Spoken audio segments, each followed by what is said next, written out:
when the world is in crisis การแก้ไขปัญหาโควิดถือเป็นวาระแห่งชาติ and people are looking for hope and answers.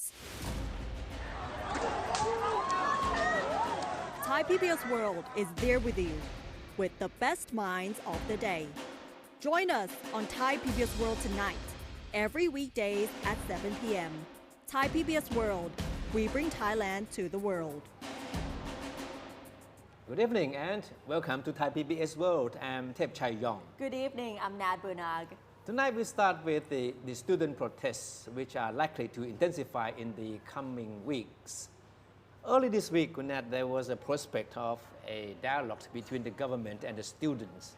Prime Minister Prayut himself offered to sit down with the students to listen to their demands. But that is something that is unlikely to happen now. เรียกร้องให้ได้มาซึ่งสิทธิและเสรีภาพที่ประชาชนชาวไทยทุกคนพึงมี Of the anti-government protests today flatly rejected the Prime Minister's offer and threatened to escalate their protest. They also announced a major protest for August the 16th in Bangkok to reiterate their demands for a revision of the constitution, a dissolution of parliament, and an end to harassment of government critics. The protest leaders made known their stand in the statement read out to the media during a small rally at the Democracy Monument on Ratchadamnern Avenue.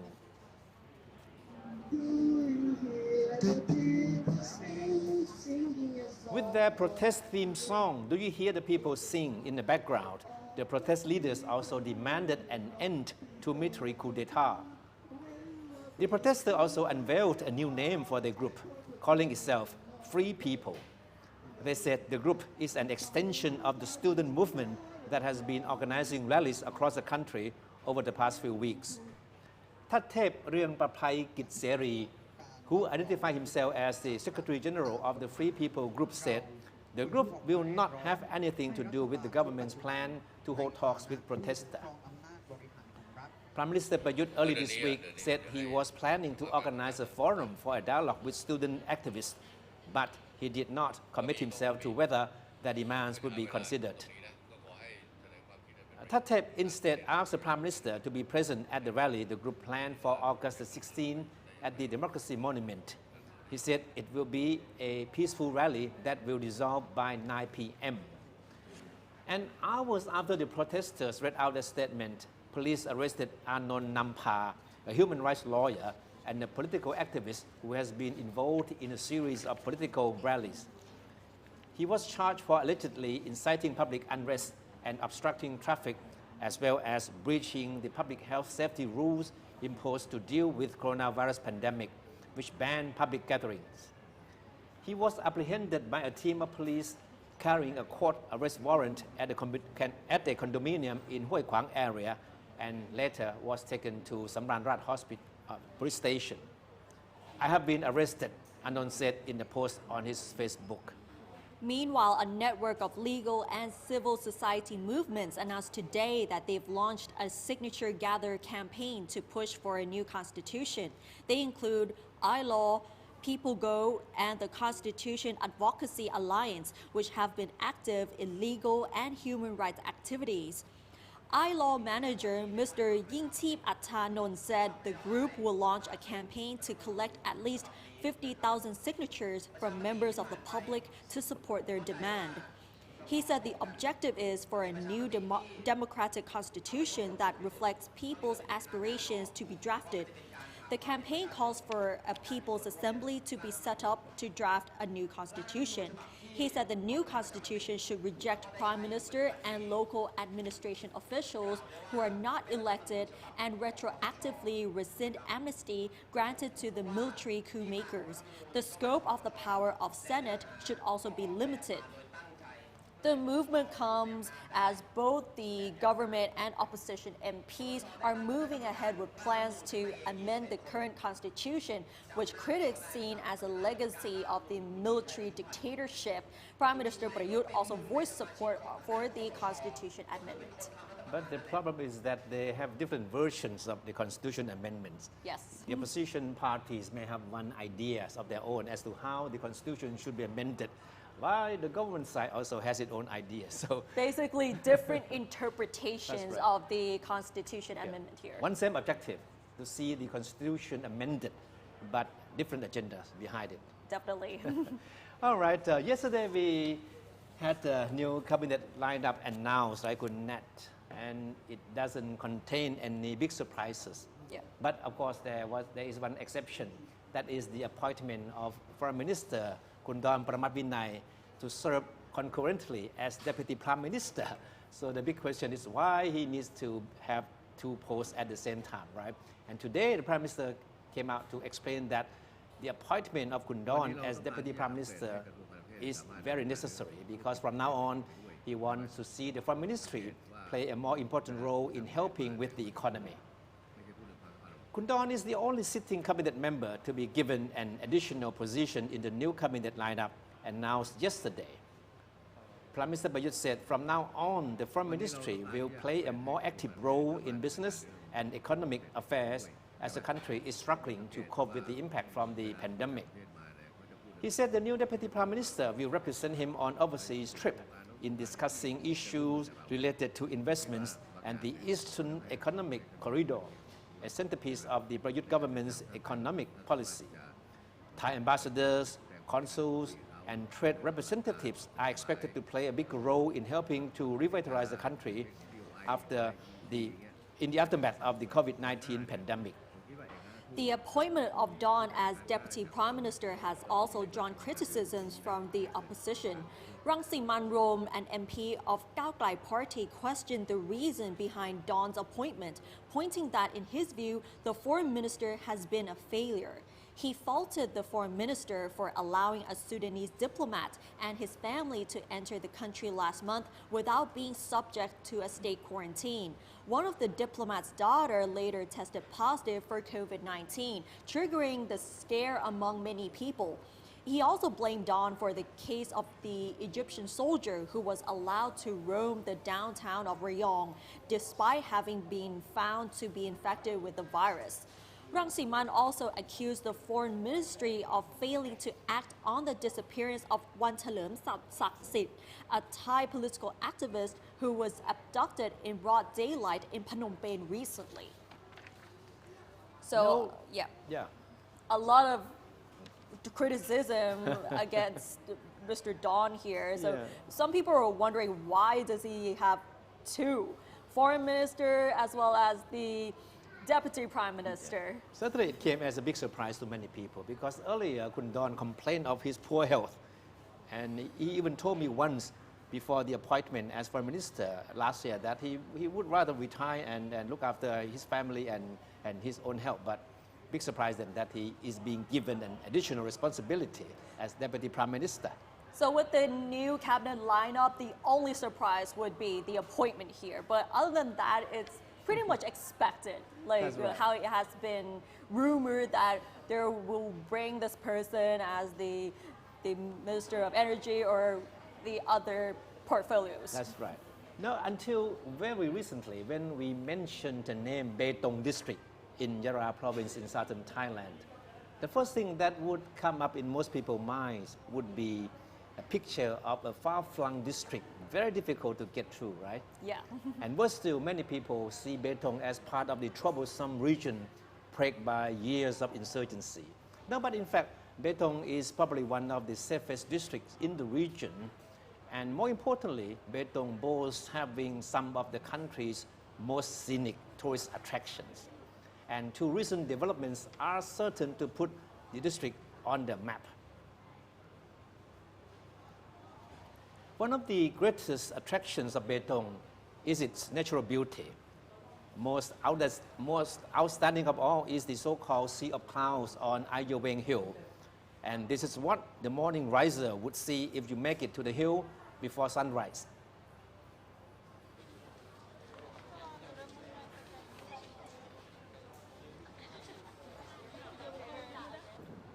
And this is the new attraction that will certainly draw more tourists to the district. A skywalk that stretches over the hill is near completion and should be ready to welcome visitors by the end of the year.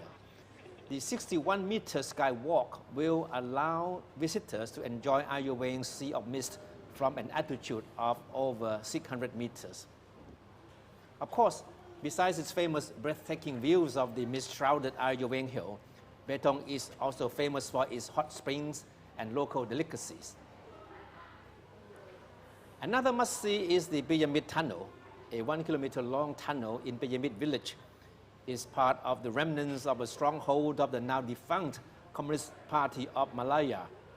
The tunnel was dug into a rock mountain and used as an air raid shelter and for supply storage. It features an exhibition on the history of the daily life and struggle of the former armed communist guerrillas who fought the Malaysian government from the Thai side of the border for decades before laying down their arms in 1989. But it is this new airport that local people believe will change the face of tourism of Beitong. The district is Thailand's southernmost city bordering Malaysia. Getting there has always been a challenge. For the time being, if you're in Bangkok, you need to take a 90-minute flight from the capital to Hat Yai Airport in Songkhla province, and then take a 4-hour drive to get to the southernmost district. Unfortunately, the coronavirus pandemic has spoiled the planned opening of the airport, which was initially set for June this year. Both Bangkok Airways and Nok Air have notified the authorities that they were not ready to begin their services to Betong because of the impact from the pandemic. Beitong has been drawing mainly tourists from neighboring Malaysia, but expects to welcome more Thai tourists once the airport and the skywalk is open. Beitong Airport, whose 1,800-meter runway can accommodate aircraft of 70 to 80 seats, is designed for more than 1,000 passengers a day. It will be the 29th regional airport under the supervision of the Department of Airports. Beitong, which has a population of around 63,000 and which is predominantly Chinese, is part of this so-called growth triangle encompassing Thailand, Malaysia, and Indonesia. The project aims to stimulate joint economic development in the three countries. So we can see a lot of beautiful scenery in Beitong here. That's so right. I wish we could visit sometime. I was in Betong last year, and I have to admit that it's a very, very lovely district. Very quiet people, have simple life. And the biggest group of tourists in Betong are Malaysians mostly. Thais still find it difficult to travel mostly from Hat Yai, right, to Betong. You have to go up hills and quite long, winding roads. It's easier to travel to Betong from the Malaysian side of the border. So even though it's really hard to travel, but if we do get to see the beautiful scenery That's right. and with the mist and the bridge here, I think that's definitely worth the travel. And the foods, the delicacies of Betong are outstanding. So what kind of food would you recommend if I had to go to Beitong? The famous one is the Gai Betong. Gai Beitong. Gai Betong and the vegetable, the local vegetables, yeah. So basically Beitong chicken. And mountain frogs. Mountain frogs. Mountain frogs, they're very famous. Really? Betong chickens and mountain frogs. Mountain frogs. Okay, we'll definitely try that if I get the chance to visit Beitong. But on to international affairs. After we've been hearing that President Trump has threatened to close down everyone's favorite app, TikTok, on 15th of September, and there have been news saying that Microsoft will acquire the TikTok app as well. Finally, President Donald Trump has signed an executive order to ban TikTok and another famous Chinese app, WeChat. Under the two orders, American firms must stop doing business with the companies within 45 days in order to protect national security. This means any transaction with ByteDance, which is TikTok's parent company, and Tencent, which is WeChat's parent company, will be banned. The newest executive order, The newest executive order came after the Trump administration announced that it was stepping up efforts to purge untrusted Chinese apps from the U.S. digital networks and called TikTok and WeChat significant threats. At the same time, Microsoft is also in talks to buy TikTok ahead of the deadline set by Mr. Trump. Previously, TikTok denies accusations that it is controlled by or shares data with the Chinese government. So in the details of the executive orders, Mr. Trump says he has found additional steps that must be taken to deal with the national emergency with respect to the information and communications technology and services supply chain. He added that the spread in the United States of mobile applications developed and owned by companies in China continues to threaten the national security, foreign policy, and the economy of the United States. And as we mentioned, he refers to both TikTok and WeChat as a threat. Both orders say any unspecified transactions with the app's Chinese owners or their subsidiaries will be prohibited. Currently, TikTok has over around 100 million users in the United States. While WeChat is not popular in the country, the WeChat app, which has over 1 billion users, is widely used in China. It is also widely used by Chinese expats as a main platform for communications with the family and friends, as well as a medium for various other services such as games and e-commerce. All right, so we still have other news items for today, right? Definitely, and just so you know, these are the stories we've also been following. Thailand recorded 15 new cases of COVID-19 today. All of them are returnees from abroad and are now in state quarantine. 10 of them returned from Saudi Arabia, 4 came back from Egypt, and another came back from Japan.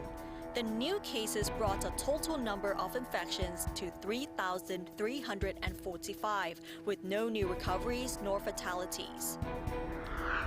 All American soldiers staying at 3 quarantine hotels in Greater Bangkok have been tested negative for COVID-19. A statement from the Disease Control Department said the soldiers were staying at hotels functioning as alternative state quarantine facilities during their required 14-day quarantine period. A group of people who call themselves Free People will be organizing a large demonstration against the government at the Democracy Monument on the 16th of August. The group will also be demanding dissolution of the parliament, constitution amendments, and ending harassment against protesters.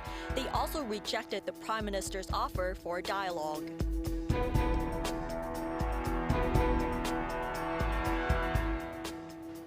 And speaking of COVID-19, I think everyone is anticipating of when will we get the first vaccine to cure this virus. And right now, many countries have been speeding up with vaccine developments as well as the trials. And right now in England, vaccine trials are now expanding across the country.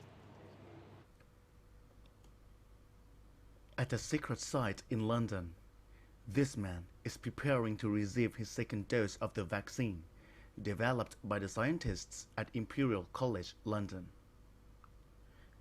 This is Philip, who wants to be known only by his first name. He says he wanted to take part after reading Imperial's announcement that it was looking for recruits. Over a month ago, he became one of the very first volunteers on the safety phase of the trial. I've just been told that it is, I am receiving the vaccine. There's a small group of people at the start that receive the vaccine to be checked on any reactions, effects, but as far as I'm aware, everything's going okay, everything's fine. Working in environmental services, Philip travelled for work all over England. He was already taking precautions for COVID-19 before the UK-wide lockdown in March. Like many others, Philip was isolating at home, but he says knowing he's having the vaccine doesn't change things for him. Before the lockdown, I was very much, had a mask, I was washing my hands, I was being safe with where I was going and just, watching the news reports and what's happening.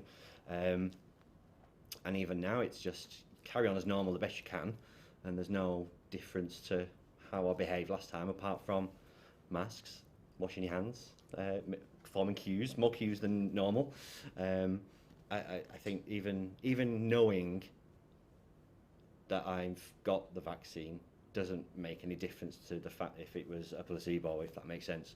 I'm just taking part. So, unlike vaccines which are produced from parts or weakened versions of the virus, the Imperial study uses bits of the genetic code called mRNA.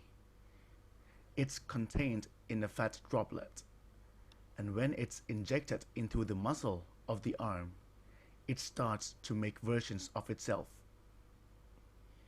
The idea is that the muscle cells will produce the protein found in the spikes on the surface of the coronavirus, triggering an immune response. Before the pandemic, there was a worldwide spike in measles cases, and experts in infectious diseases warned parents they were jeopardizing the health of their own children and others by preventing the youngsters having the MMR jab. Dr. Katrina Pollack, vaccinologist at Imperial College London, hopes the experience of living with an infection like COVID-19 will open people's minds about the importance of vaccines.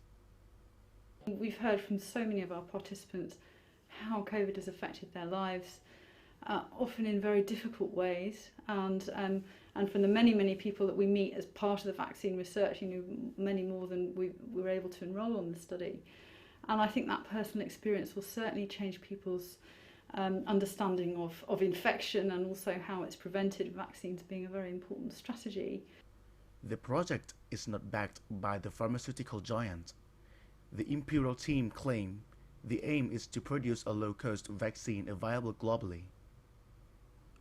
Although they say they are optimistic with their early results, the team know the technology they use hasn't worked in previous vaccines. Philip doesn't know if it'll work either. Rather than focusing too much on what could happen, he is staying focused on getting through the present. The decision by President Trump first to ban Huawei and then TikTok, two of China's biggest brand names, has certainly raised the level of tensions between China and the US. But if the whole thing is seen as part of the political calculation of Donald Trump, how would it help in the presidential election in November this year? Tonight we'll talk to an expert in American affairs, Dr. B Boon Prayut, advisor to the American Studies Association in Thailand. Thank you for joining us. Thank you for inviting me. All right. So of course, as you know, that Trump has first banned Huawei, right? And then he was going to ban the TikTok, China's biggest sort of a chat application that is being used worldwide.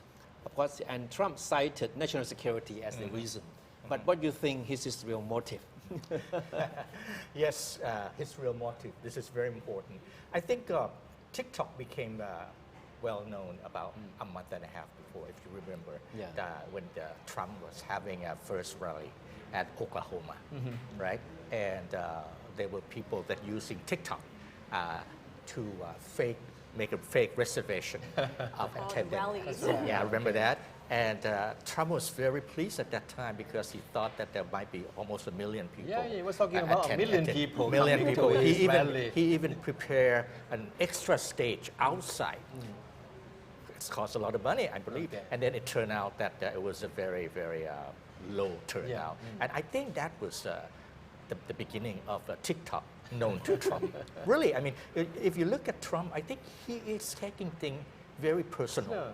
Yeah, I think he kind of person would take things very personal. So this could be partly out of personal grudge, right? I think this is the first thing that made TikTok got into his ear about what he should do something with TikTok, because he feel that he should do something like a revenge to this TikTok. That's the beginning. And at the time, he might not have heard of TikTok. No, before, I don't right? think so. I don't think so. I don't think so. Yeah, but because of that, TikTok became well known, and after that, he learned that TikTok play a role, big role in causing this thing.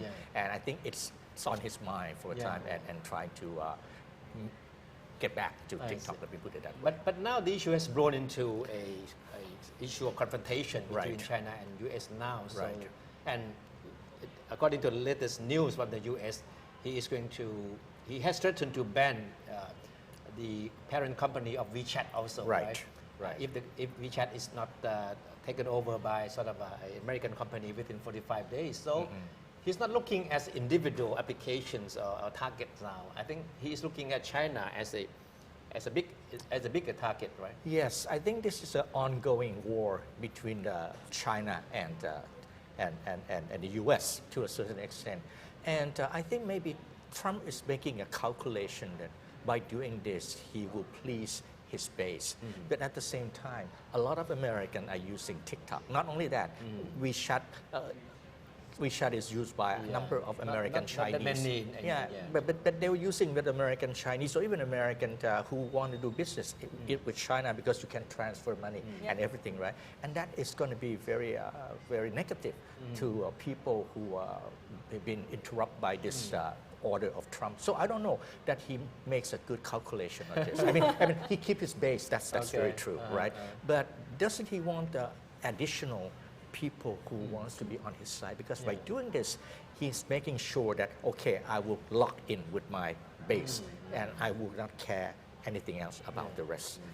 So one might sound a little bit personal, but why does President Trump dislike China so much? I don't think he dislikes China that much. Maybe he even loves China. But I think he plays politics with it. And not only that, I think he and the president of China probably, we don't know, okay? But I think to a certain extent, if you follow the news back then at that time, they were kind of in love in that sense, they were talking about nice things about each other, and then at a certain time they started to have problems. I think the only thing that started here was coronavirus, because Trump keeps saying China virus all the time, and that started it. And and I think the reason that he started, because this is the time that he needs to get his base, and to get his base, he needs to be angry at China. Okay. Because we're seeing that the tensions have started from the trade war, now the COVID-19 blame game, and now banning all of these Chinese apps. So what would be the best way to ease the tensions between the two countries? That's a good question, but I think this ongoing fighting will keep on going until after the election. And I think it will not go into something like killing the apart. No, it's not going to be like that. But China is going to retaliate to a certain way. And then like the last time, the U.S. closed the consulate, the consulate of the Chinese, and then Chinese returned it by doing the same thing.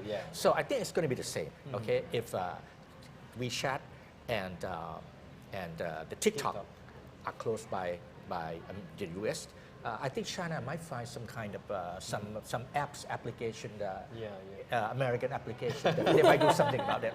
Well, there are not many American applications available in China in the first place. Yes, that's the first. Okay, that's good. Google, Facebook are not available. Right, because I don't know about that. all of the social media, if let's say like Facebook, that over there will be like Weibo. I'm not sure if I pronounced it correctly. Like all of these popular social media apps, they all have a Chinese version for it. So if anyone wants to get into China, approach China, or do business with China, they all have to understand what sort of social media they're using. So like we're using WhatsApp or Line, they're using WeChat, basically. But so the TikTok business came about 2 weeks after Mike Pompeo, the Secretary of State, made a very strong statement about China. He described China as a new tyranny, right? Not China exactly, but the Communist Party of China. Right? He was very exact as to where he was pointing his finger. And then he was urging countries of the free world to unite against this new tyranny, that is the Communist Party of China. Do you think that sooner or later Thailand will be under pressure? I mean, to go along.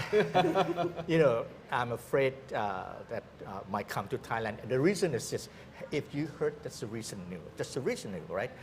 There was a news that Trump mispronounced the word Thailand. Remember that? He was he was giving his rally talk, at I think the latest one here. Okay, I don't recall where it was. And then he was saying that Thailand, instead of Thailand and Vietnam are taking advantage of us, you know. And CNN came out and said why he mispronounced Thailand. You know what? I see two things. I see that, okay, number one, I see maybe Trump's not very focused on Thailand. That's why he did not pronounce it right, which I think it's good for Thailand, because if he start focus on Thailand, he's going to see that we have some kind of trade surplus with the U.S. and that might come to us a little bit. But CNN pick it up and make a funny thing about this, you know, make fun of Trump about mispronounce the word Thailand, okay? Which is one of the U.S. oldest allies. Right. Well, and that's going to perhaps bring attention more to Trump. And I don't think that's good for Thailand, because I think if Trump interested in Thailand, he will find out that we still have some trade advantage with the U.S. and he might try to do something that's not very good for us. Anyway, I think I see this as one chapter of the relationship between China and the U.S. up to this election. So I don't think we should take this seriously about whether China and the U.S. are going to be the permanent enemy, they're going to kill each other. I don't think it will go to that. You don't think it will not escalate into an open confrontation? I don't think so. I don't think we'll go to that at least up until after election or before after election. Because it looks like both China and the U.S. are attacking at each other all the time. So when will the tensions ease, even if after the elections are gone? You know, we see China and the U.S. are some kind like an enemy with each other. But inside or behind the scene, I think it's in the interest of China as well as the USSR or Russia right now, that would prefer to have Trump stay on another term instead of having the Democrat who comes in and may be very, very concerned about the human rights and all kind of trade thing and that kind of stuff. So, and if you have Trump in another term, maybe it will give enough time for China to develop some kind of I don't know, certain kind of like the weaponry or trade surplus or anything that could help benefit China a little bit more than having the Democrat in. So maybe we are seeing a drama playing right here in a certain extent. Just remember that when he was having a problem with North Korean leader Kim, right? Kim Jong-un. And they thought that there might be a big enemy with each other, but it turned out he said that he and Kim Jong-un are good friends. Remember that? He said that, and later on they become enemy again. So I think, you know, it's interesting. There was a latest interview by Jonathan Shaw, I think it's called HBO interview. And I watched that interview very, very closely. And it was not very long interview. But the point is this, in that interview, I think this is the first time that you can see that Trump's become the target of the reporter. Usually when Trump gives an interview, he will be the boss. He will be the big over. He will be able to control the situation, everything. But this is the time that I think the reporter, who I think he's a brilliant reporter. I mean, Trump must have fallen in some kind of a spike with this guy because, you know, he's a young guy and he works hard and he doesn't have some kind of a fake thing that makes Trump feel bad about it. And Trump seems to be following what he's saying. And he was asking that, how do you make your decision? And he said that, you know what, I always make decision in a positive way because if I think positive, the good thing will follow. And when you look at that, I think that is not very good if you are in politics. Of course, if you are a salesperson, you said, oh, this is going to good house, this is going to sell well, and you can follow with that dream, right? But you cannot say in that kind of thing in politics. And I think this is what Trump is doing. He sees things in a positive way, although that thing is not in a positive way. He is a businessman after all, right? He still is. Right. And when you look at that and when you hear this, I think you can understand why Trump is thinking like that. For example, like there was a question asked about the coronavirus in the U.S. And Trump was looking at certain chart, and he was saying that, you know, look at this chart, you know, and the U.S. has the lowest cases. And that reporter was puzzled that why, how do you see that? And Trump was using some kind of figure that's not used, in an international way. And he believed in it that way. So this is the kind of thing that I can see that I think Trump has his way of thinking, and he doesn't want to be interrupted by any supporter or any helps, any advisor at all. And that's why this is very, very bad, because when he does something wrong, nobody dare to tell him that this is wrong. I think this is why. It's very obvious that on one hand, Trump has been trying very hard to play down the dangers of the coronavirus. Right. On the other, he plays the China card. Yes. Do you think these two things will help him in any way in the election? Yeah. Remember, I said that now he's only concerned about his base.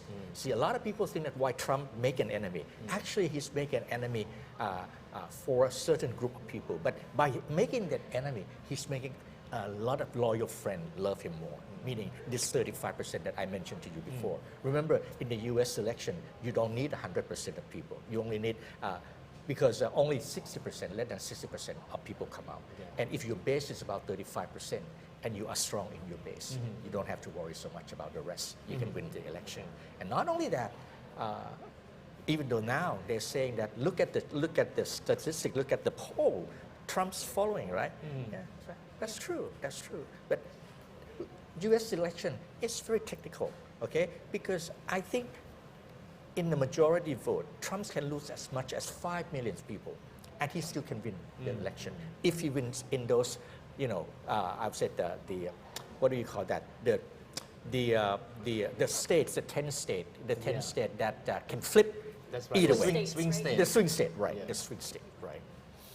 So speaking of the polls, how reliable is it? Because if we all remember back in 4 years ago, Hillary Clinton was winning in all of the polls, but all of a sudden President Trump won. Yeah. Will this be the same for this year? Again, this is the question that people say again, that you were not right at last time. Oh, how would you say this time you were right? Well, last time they weren't wrong, totally wrong, because in fact Trump lost 3 million votes. Remember that? But like I said before, U.S. election is designed by the electoral college, not the popular vote. Now this time, at this stage, you see a lot of places that Trump won in the 2016. That's not very good at this time. That's one thing that is a good result. Number two, I think that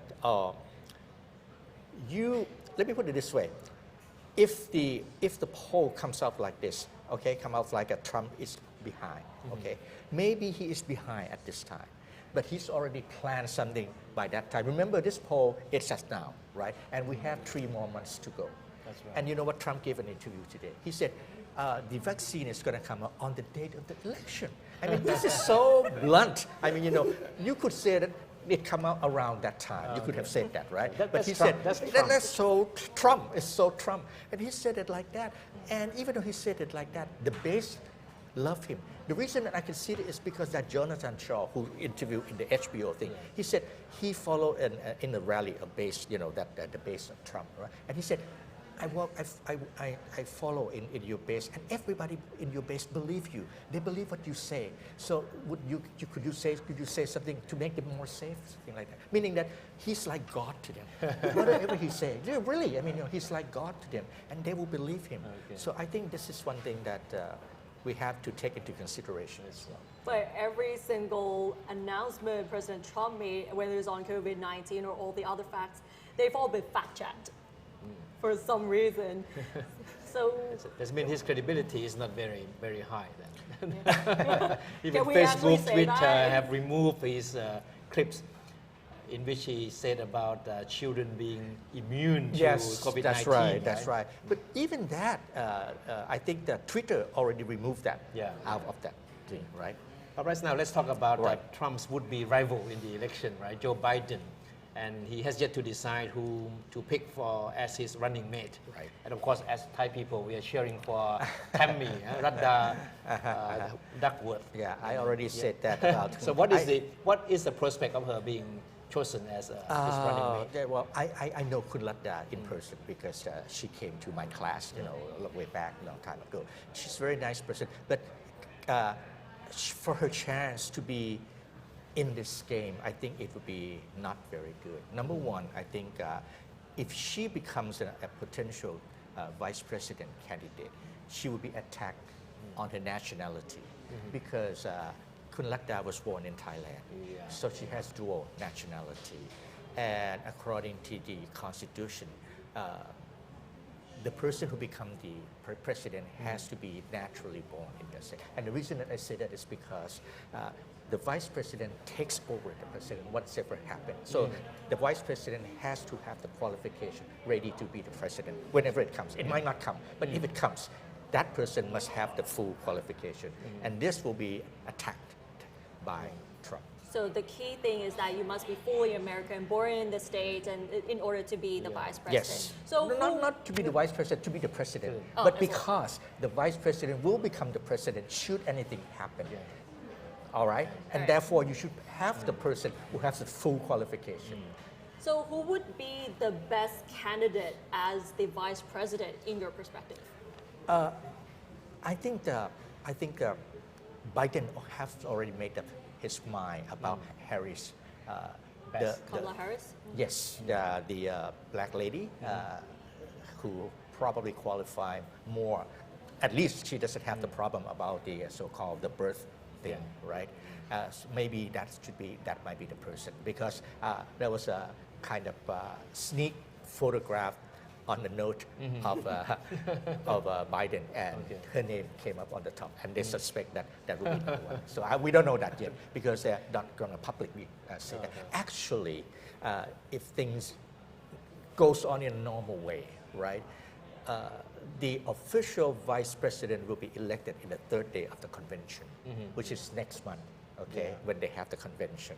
But because this year, everything is so exceptional, so maybe Biden might just announce his pick before the convention. But usually they do that in the convention. So speaking of Joe Biden, how can he maintain his popularity until the day of the election?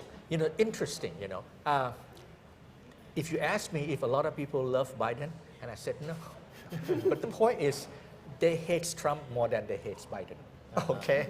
So because of that, they might want to pick Biden, even though they don't like Biden. By default, maybe. By default. Yeah, right. Okay.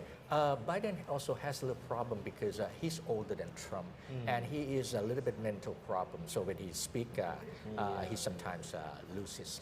And that's why his choice of the running mate is very important. Yes, that's why his running mate is important. And now they fixed that. Now they said, now number one, he has to speak slow. Now, number two, you need the teleprompter, like Trump. You don't say, because so you won't forget. So you have the teleprompter on this way and this way. So you can look at it, and you can look at it, and you won't make mistake. But even that, he always makes mistake. Like the latest one that he made mistake was that he said, he said that unlike the African American, the Latino American have diversity, diversity. So that makes the black feel very bad because the black also have variety as well. So sometimes he lose the thing and say things that need to be fixed later on. Yeah. And of course, it would be very interesting to watch the two, Trump and Biden, go toe to toe on the debate stage. Yeah, that would be very interesting to watch. Right. And I think that's like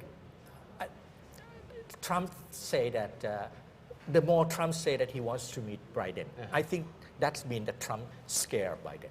That's how I see it, okay? Because Trump keeps saying Biden from the very beginning. And you know why? Because number one, I think Biden is a person who's already been on the job before. He was a vice president. Yes.